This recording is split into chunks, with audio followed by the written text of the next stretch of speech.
You know that kind of heartbreak that doesn't just hurt, it changes you? Yeah, that was me, 2 years ago. People always say heartbreak makes you stronger, but they never tell you, before it makes you stronger, it destroys you first.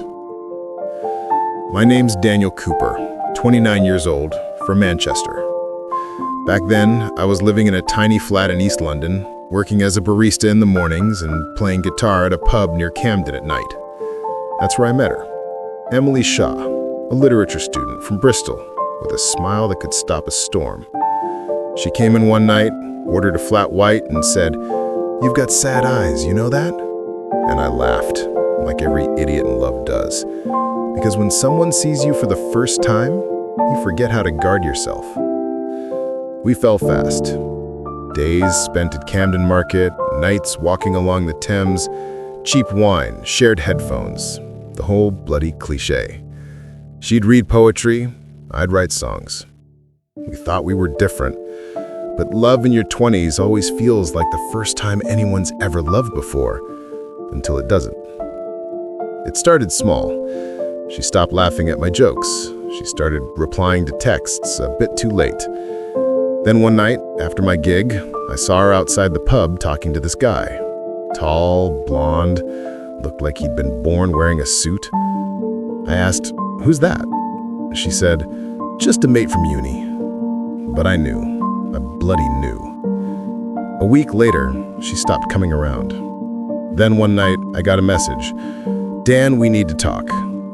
You know it's bad when they say that. We met at her flat, rain outside, the same old lavender candle burning in the corner. She looked at me, calm, almost empty, and said, "I've been seeing someone else." And that was it. No explanation, no apology that could make sense of it. I just stood there, hand shaking, heart pounding, thinking, how do you go from being someone's whole world to being nothing? For weeks, I couldn't eat, couldn't sleep, didn't even play my guitar, which was a first. My mates tried to drag me to the pub, but even the beer tasted like her memory.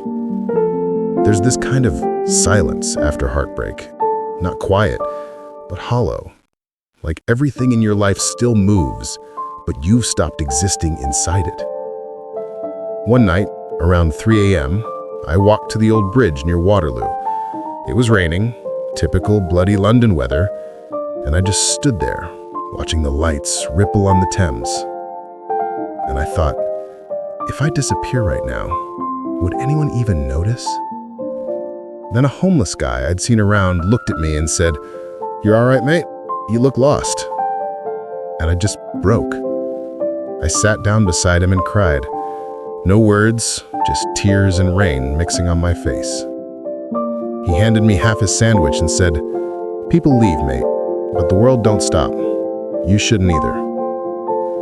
A man with nothing taught me more about strength than anyone I'd ever loved. After that night, something changed. I started writing again, not songs about love, but about truth. Got a new job teaching guitar to kids. Moved to a smaller flat and painted it yellow. Every day hurt a bit less. And weirdly enough, I began to thank Emily, because losing her made me finally meet the person I'd been running from all along, myself. Heartbreak isn't just about losing someone. It's about losing the version of yourself that needed them. And when that version dies, you get a bloody beautiful chance to rebuild. A year later, I ran into her at a gig.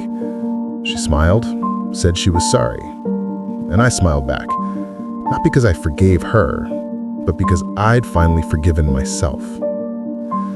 So, if you're sitting there right now, with your heart cracked open, wondering how you'll ever move on, listen, you will, but not by forgetting them, by remembering you. Because pain isn't the enemy, it's the teacher. And one day, you'll wake up, sunlight on your face, coffee in hand, and realize the storm has passed. Not because it got easier, but because you got stronger. Sometimes, the people who break you are the reason you finally rebuild.